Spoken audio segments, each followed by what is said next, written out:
Internet siz o'ylayotgan narsani qayerdan biladi? Hech xatga yozmadingiz, qidiruvga bermadingiz, faqatgina o'yladingiz. Tasodifmi? Yoki internet haqiqatdan ham siz o'ylayotgan narsani biladimi? Telefoningiz sizni eshityaptimi? Va bu savolga javob ha. Ba'zida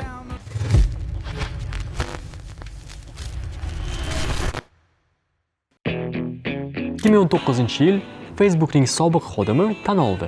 Messenger orqali yozilgan audio parchalari foydalanuvchilarning xabarisiz uchinchi shaxslarga jo'natilgan. Shunga o'xshash holatlar Google, Amazon, TikTok, Instagramda ham aniqlangan. Lekin bu xatoliklar qayta-qayta sodir bo'lmoqda va bu ruxsatni siz bergansiz.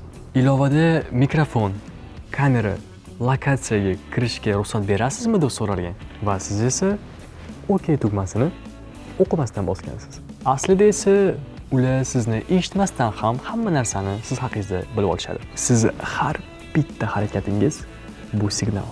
Qaysi postda siz ko'p vaqt turib qoldingiz? Qaysi video sizni to'xtatdi? Qachon scroll qildingiz? Qaysi reklamaga e'tibor qilmadingiz? Va hatto qachon zerikdingiz? Bularning barchasi algoritmga sen kimsan degan kartinani berib boradi. Bu psixologik profil.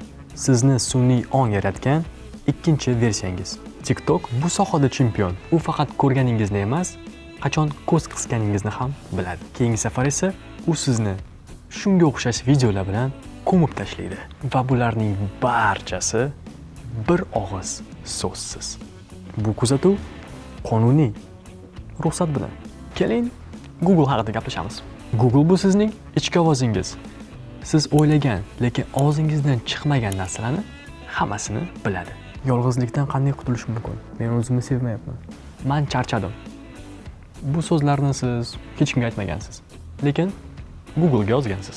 Va Google bu narsalarni hammasini eslab qolgan. Va eng qizig'i, ular buni yashirishmaydi. Faqatgina siz o'qimagansiz. Mikrofonga, kameraga, lokatsiyaga, hammasiga siz ruxsat berdingiz. Men roziman tugmasini o'qimasdan bosdingiz. Demak, siz qurbon emassiz. Endi siz manbaga aylandingiz. Foydalanish shartlari bu shunchaki formal gaplar emas. Bu to'laqonli shartnoma. Va siz o'zingiz bosgan tugma bilan meni kuzatish mumkin dedingiz. Menga nima? Men hech narsa yashirmayman deyishingiz mumkin, lekin bu eng xavfli fikr. Masala yashiradigan narsangiz bor yo'qligida emas. Gap sizni qanday boshqarishayotgan edi. Algoritmlar sizga qachon reklama ko'rsatishni, nimani xohlashingizni, qaysi tanlov sizniki ekanligini o'rgatib qo'yadi. Va siz o'ylaysiz bu men tanlagan narsa. Ammo ehtimol bu tanlov sizniki emas, balki tizimniki. Xafa bo'lmang, lekin siz mahsulotsiz. Ha, internetda ko'pchilik servislar bepul, lekin bu bir narsani anglatadi. Agar siz to'lamayotgan bo'lsangiz, to'lov bu siz. Ular sizga xizmat ko'rsatishmayapti.